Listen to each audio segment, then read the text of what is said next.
Have a look at these two different sets of Joy-Cons. I'm going to give you 3 seconds to tell me which ones you think are the official Hori Split Pad Pros. If you said these ones, you'd be right! These are the official Hori Split Pad Pros, and today we're going to be comparing it to these. These are a third-party pair of Joy-Cons that you can get off Amazon that are a little bit cheaper. But are they worth it?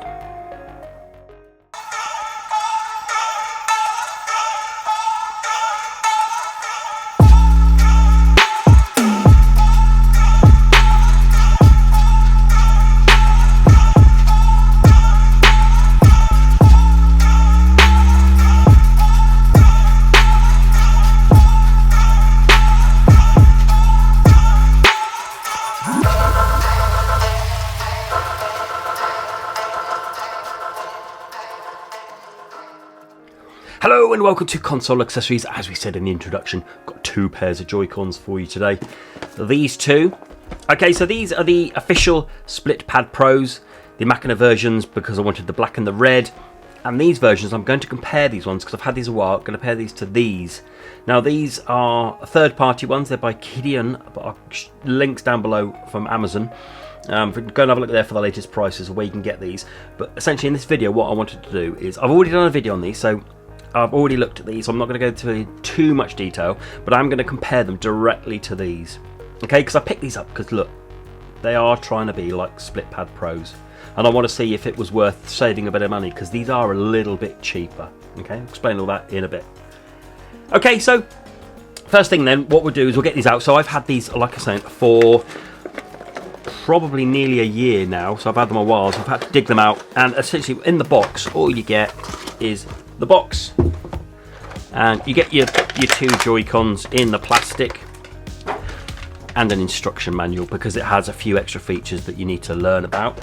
And with these ones in the box, just a picture of it on the front, bit of branding and all about it. Inside here you get a little bit different, so you get your plastic and your instruction manual as you do with these ones, but also you get a USB cable, which was interesting because as you know, if you've got some Split Pad Pros, you'll know that you don't actually need to charge these up because they're not Bluetooth. So I was interested to see what this USB cable is, and what it actually is on here under the Joy-Con rail. You slide that on there like that, then you plug that into a PC and you can update the firmware on these. I haven't needed to personally, but the option is there. Again, with the right hand one, stick that in the PC, go and download some software, and you can update the firmware on them. Okay, so nice little feature if you need that. So to start off with, a few specs on these. The Hori ones, individually, this weighs 77 grams, and individually this one is a little bit heavier at 86 grams. Just to give you a bit of context, the official original Joy-Cons that came with your Switch are 48 grams. And as you can see, these are a little bit wider than these ones. Let's clear a bit of space. As you can see, there we go. So what I'll do is I'm going to take these, I'm going to go over the physicals of it, and then we'll go into a bit of actual usage of them.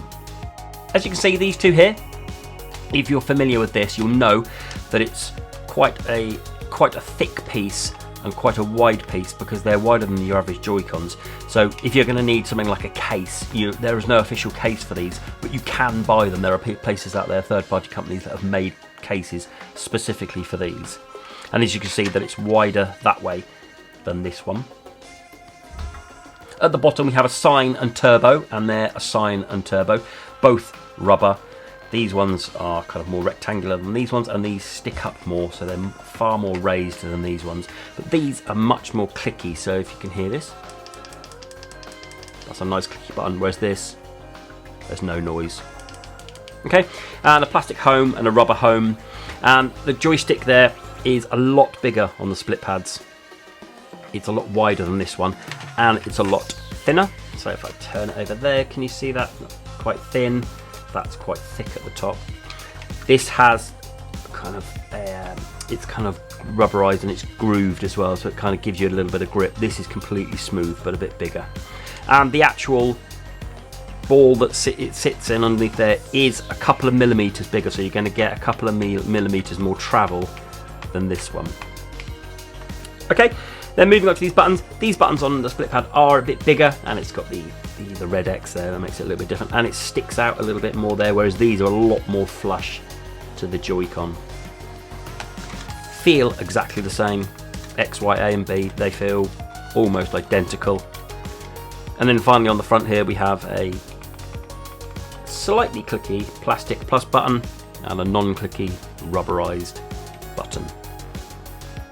And then moving around onto here we go, we can see the difference there a lot more. Look how thick that is compared to that one. A lot more thick. And it seems to have buttons on there, but they don't actually do anything because there's no Bluetooth on it, so you can't use this off the console. And here is completely smooth. Again with these, it's got this bit here, this big chunky bit here. This is kind of where it used to be resting on there, and I'll explain that when we actually put a screen on it of why that is so useful. And then moving over to the back, the main difference is the buttons. So this one has an assignable button, this one has 2 assignable buttons. With this one, this button can only be used to assign buttons on this Joy-Con. Similarly with these 2 buttons, they can only be assigned to buttons on the face of this Joy-Con. You can't make the 2 buttons be for the other Joy-Con.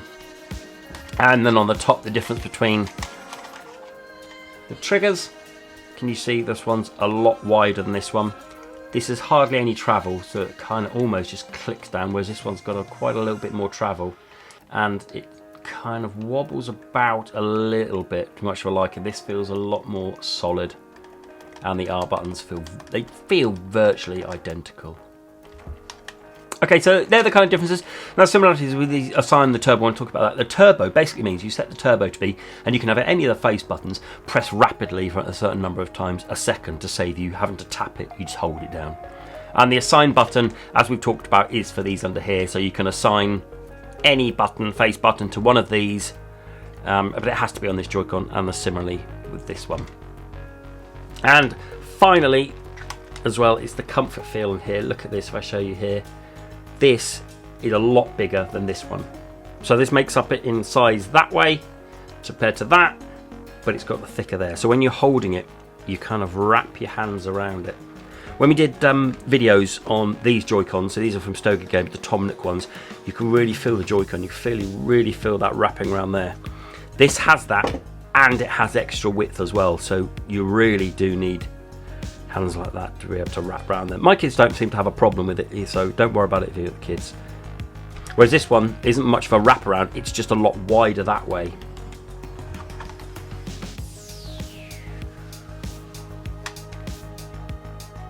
Okay, these are super comfy. These third-party ones are super comfy. And the similarities are exactly the same as the Split Pad Pros. These do not have rumble, gyro, and they cannot be used off the console. Similarly with these ones, no rumble, no gyro, and they can't be used off the console. Okay, so that's something to bear in mind if you want to be able to use these in like a Joy-Con grip or with Mario Party or something. You cannot do that. These have to be used handheld, so they get their power from the screen. Okay, and then price as well. I want to talk about price as well. The reason why I picked these up is these were £38, so around $35–40 in the US. These are £10 more, around $10 more, 48. These are the special edition ones, so they're a few pound more, admittedly, but you can get Split Pad Pros for around £45, $45. So still around $7 more expensive than these ones. So that's why I wanted to get them, because it's a little bit cheaper. I wondered what the differences were. And things like Joy-Con drift and dead zones and D-pads and things like that.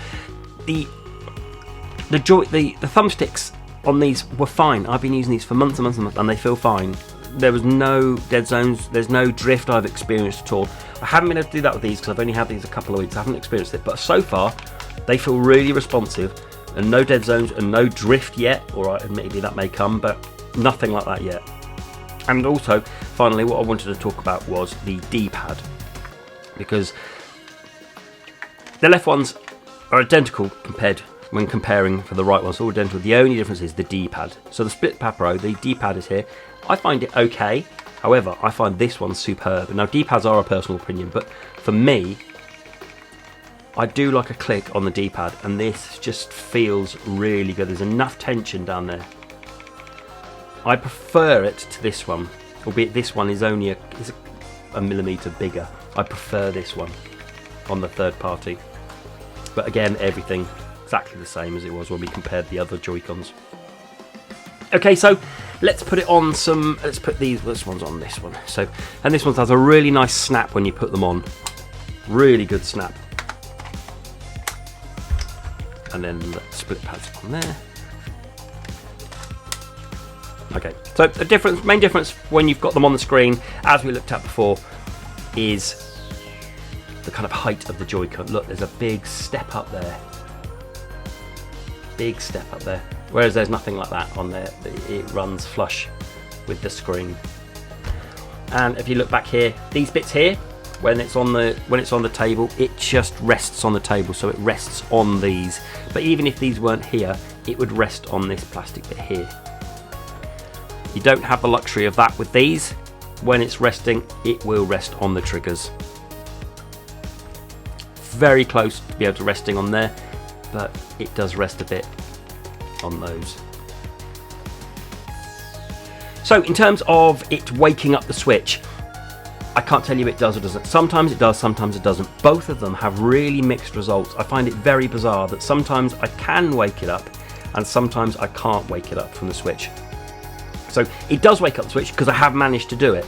It's just I haven't found a way of being able to do it every single time. I kind of have to turn it on via that, and that works good enough for me. Whereas sometimes I can just hit the power button, there we go, and it comes back on. But as you saw before, it didn't. And similarly with this one, whereas sometimes I can't, it doesn't wake up. So it won't wake up now, so I have to press the power button. So I press the power button and away it goes. Whereas if I quickly turn it off, and then I try and turn it back on again, we're in. Okay. So it's a mixed bag with that, but it does wake up the switch because I can do it. I just haven't been able to do it consistently.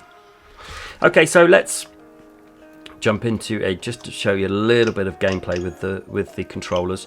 So we're on Mario.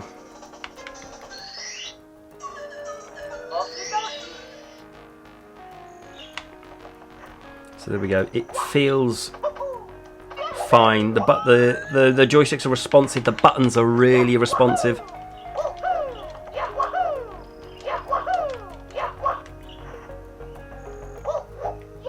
Yep.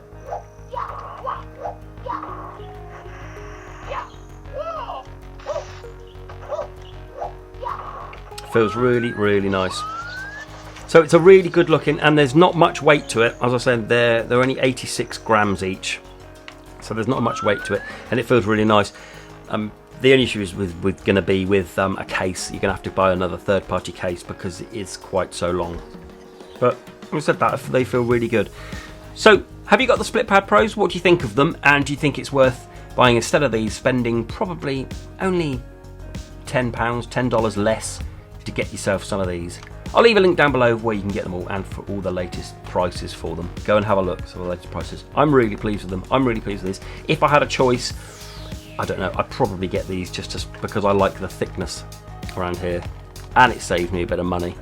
But what I'm going to do is I'm going to go off and I'm going to spend a few months playing with these just to see if they can hold up as well, because these have held up really well. Okay, if there are any questions, if you've got any questions for me regarding the Split Pad Pros or the third-party version, do let me know in the comments below. I've had really good experiences with both of these, and I think they're both well worth getting, because you can buy these in loads of different colours now, and I haven't seen these in many other colours other than the black and the red. Okay, let me know any questions you've got down below. Do let me know. Do stick a thumbs up, it'd be really appreciated, and do hit subscribe if you're new around here. And that's my look at the Split Pad Pros and the third-party version. And until the next video, bye bye.